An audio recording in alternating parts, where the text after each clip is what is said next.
दोस्तों, कल्पना कीजिए, नेपाल की राजनीति में एक ऐसा दिन आता है जब देश के लाखों युवाओं की उम्मीद सच बन जाती है।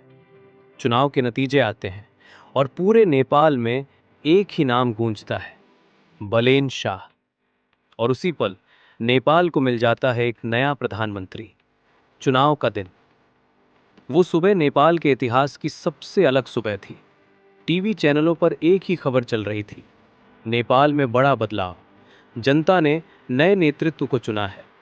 लोग सड़कों पर थे, युवा खुशी से झूम रहे थे, क्योंकि पहली बार उन्हें लग रहा था कि उनकी आवाज सच में सुनी गई है।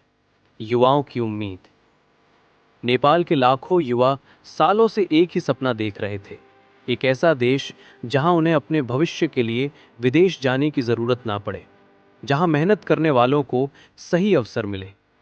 और जब बलेन शाह प्रधानमंत्री बने तो कई युवाओं को लगा शायद अब नेपाल बदल सकता है। पहली स्पीच, प्रधानमंत्री बनने के बाद बलेन शाह संसद में खड़े हुए। पूरा देश उनकी बात सुन रहा था। उन्होंने कहा, नेपाल को बदलने के लिए सिर्फ सरकार नहीं, पूरे देश की सोच बदलनी होगी। हम भ्रष्टाचार से लड़ेंगे, हम युवाओं को अवसर देंगे और हम नेपाल को एक मजबूत देश बनाएंगे। कठिन रास्ता, लेकिन दोस्तों, देश बदलना इतना आसान नहीं होता। सिस्टम पुराना था, समस्याएं बड़ी थी और हर बड़ा फैसला नई चुनौतियां लेकर आता था। कभी विरोध हुआ, कभी आलोचना भी हुई, लेकिन एक बात साफ थी, बलेन शाह पीछे हटने वालों में से नहीं थी। बदलाव की शुरुआत, धीरे धीरे नेपाल में बदलाव दिखने लगा। युवाओं के लिए नए अवसर बन रहे थे, सरकारी काम पहले से तेज होने लगे और सबसे बड़ी बात, लोगों को लगने लगा कि उनका देश सही दिशा में जा रहा है। जनता की ताकत, लेकिन बलेन शाह हमेशा एक बात कहते थे, देश को बदलने की ताकत किसी एक नेता में नहीं होती, देश बदलता है जब जनता जागती है।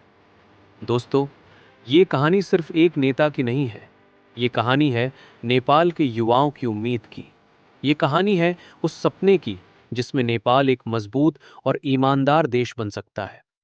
अगर आप भी चाहते हैं कि नेपाल की ऐसी ही प्रेरणादायक कहानियां आप तक पहुंचती रहे, तो इस चैनल को अभी सब्सक्राइब करें और वीडियो को लाइक जरूर करें, क्योंकि यहां हम सिर्फ खबर नहीं, नेपाल के भविष्य की बात करते हैं।